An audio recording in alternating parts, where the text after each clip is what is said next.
Donc Amano réalise des web apps, c'est-à-dire des applications progressives, des applications sans téléchargement.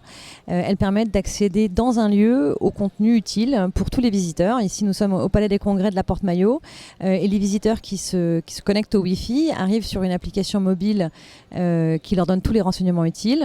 Ils peuvent également y accéder grâce au site internet du Palais des Congrès et en même temps par le déclenchement de beacons qui sont fixés aux portes d'entrée. Donc l'objectif, c'est de travailler sur le contexte plutôt que sur le fait d'avoir une application à télécharger, de dire je suis ici maintenant, j'ai besoin du contenu, je ne veux rien télécharger, je veux juste en profiter. Les web apps Amano ont la particularité d'être géolocalisées, ça veut dire que derrière une seule et même URL, en fonction de la position d'un utilisateur, les contenus vont s'adapter pour améliorer son expérience, de façon à ce que s'il est au Palais des Congrès, il a un contenu pertinent, s'il se déplace et qu'il va à la porte de Versailles, il n'aura pas le même contenu. Les applications mobiles d'Amano permettent bien sûr d'informer avec des informations pratiques sur où trouver les restaurants, les boutiques et les différentes informations liées aux événements, mais aussi pour ceux qui accompagnent ou ceux qui finalement attendent un rendez-vous, ont un petit peu de temps à perdre.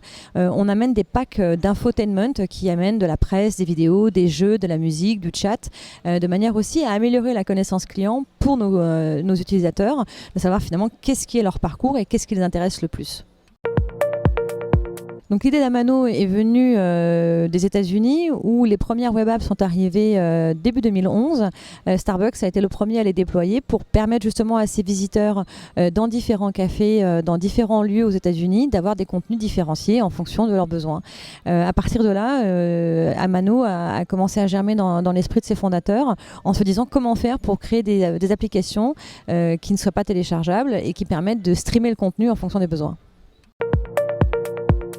La perspective à laquelle on croit, c'est celle qui est défendue par Google, qui s'appelle Physical Web. Le web va devenir de plus en plus physique. Nous pensons qu'il y a deux usages. Vous cherchez quelque chose et vous allez sur Internet depuis votre portable. Inversement, vous êtes dans un lieu, et bien vous devez avoir un bouton Amano qui vous dit ici et maintenant, voilà ce qui peut vous aider. C'est ce qui nous laisse penser qu'à terme, Amano sera probablement un acteur majeur des initiatives du Physical Web. Bon, parmi les évolutions d'Amano qui nous permettent de sortir des nouvelles fonctionnalités, des nouveaux releases toutes les 6 à 8 semaines, nous travaillons sur des chantiers importants pour 2016 et 2017. Le premier, c'est d'améliorer constamment nos services et donc de pouvoir intégrer des contenus tiers avec une API.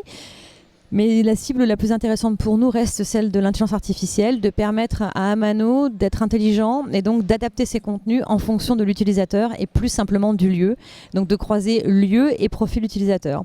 Ça arrivera vraisemblablement dans les mois, les années qui viennent, mais c'est la cible que nous avons en tête depuis le départ.